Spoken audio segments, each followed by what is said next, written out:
Omori. After a successful Kickstarter funding campaign in April of 2014 that quickly went past its initial goal, the game Omori slowly but surely began development under Omocat. The game released over 6.5 years later, on Christmas of 2020, and while that certainly would have been quite the wait for original backers, Omori is a game that certainly warrants the wait. On the surface, there are a couple of major influences that seem to be present in Omori. The game seems to draw heavy inspiration from the Mother series and certain RPG Maker titles, such as Yume Nikki with its surreal adventure aspect. However, Omori delivers an altogether new experience that is astonishing, breathtaking, whatever other adjectives you can think of to describe a truly amazing game, Omori fits the bill. Now, as is the case with my other review video, before continuing any further into this review, I'm going to let you know that this is not a spoiler-free review.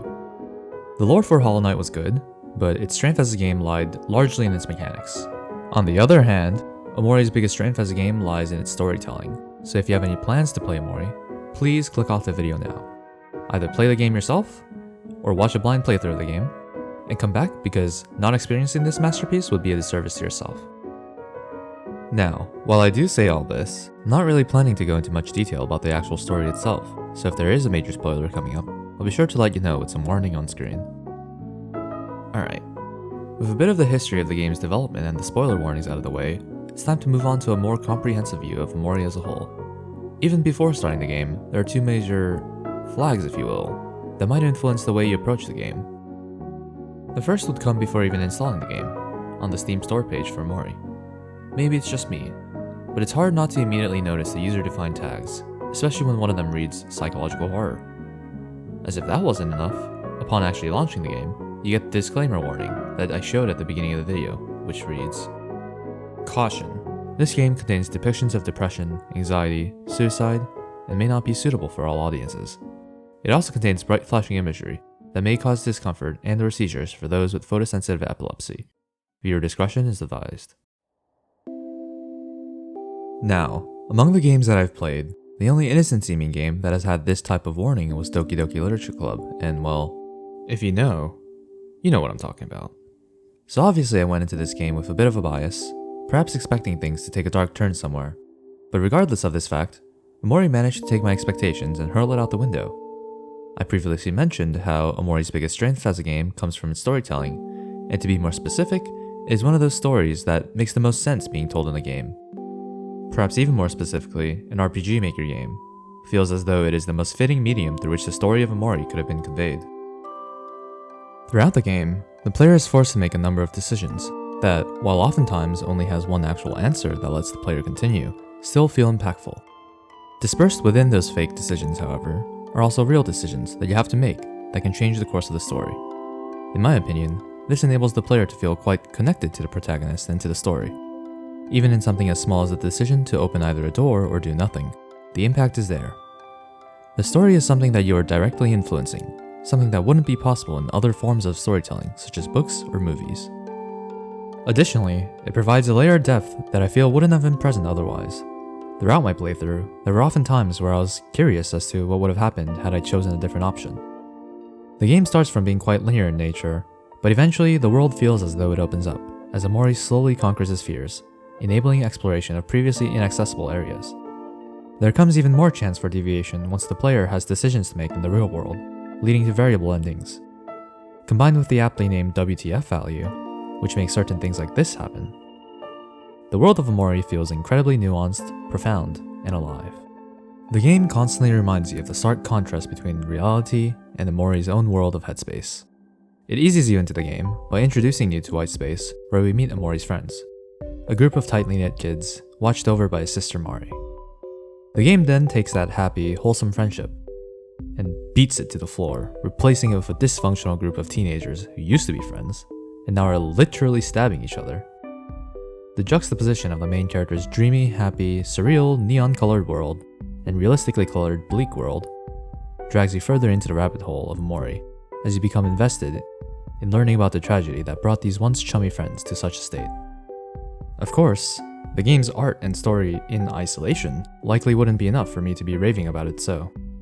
In regards to the gameplay, the game is mainly separated into walking and exploring, and fighting. The combat is quite simplistic, a turn-based RPG style which follows an affinity chart commonly found in many other similar systems. Each emotion, as they are called, has different pros and cons, and is strong to certain emotions while weak to others. It's no masterwork of a combat system, but it gets the job done and certainly feels quite engaging, especially thanks to the energy gauge, which allows characters to follow up on their attacks and interact with others in their party. But let's be real with ourselves. Omori isn't a game built on its stellar combat or anything. I've already said it multiple times. Omori is a storytelling masterpiece, which in no small part is aided generously by the soundtrack. All the soundtracks contribute so much to the emotion and the tale of Omori. For instance, the boss fight tracks are high energy and filled with character. Have a short listen to one of my favorites.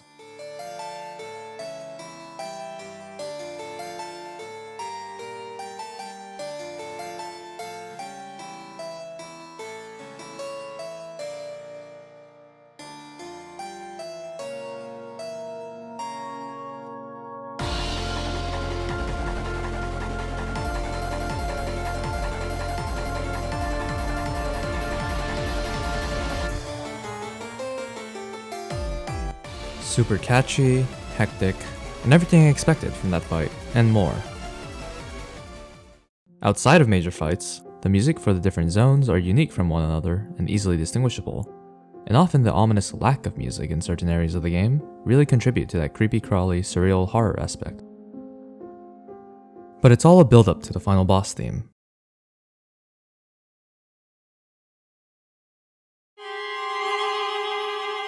I mean, look. If you listened to the final boss music while playing the game and felt nothing inside, I have no words to say to you.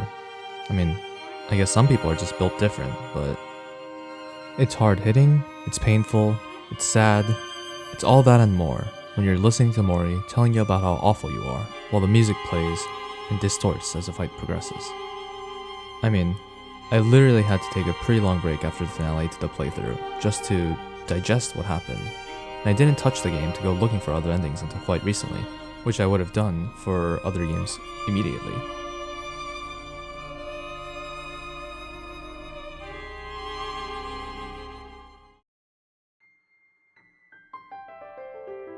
What more can I say about Omori?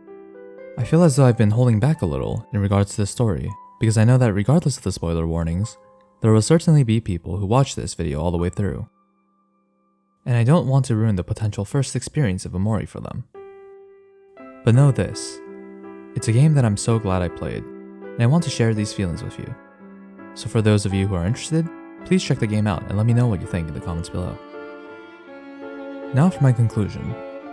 If you have to ask what I would rate the game after coming this far into the video, you must have skipped the entire video just to get to this part.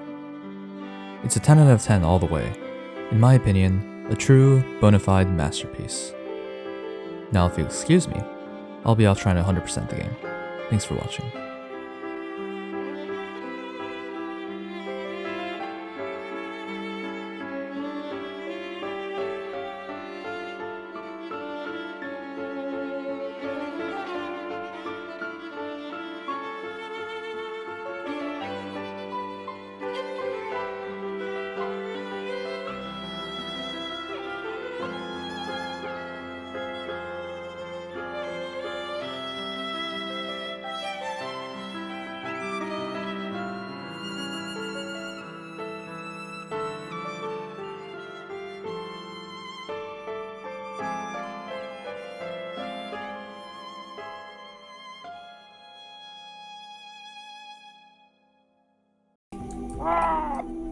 Marina's 667th experiment.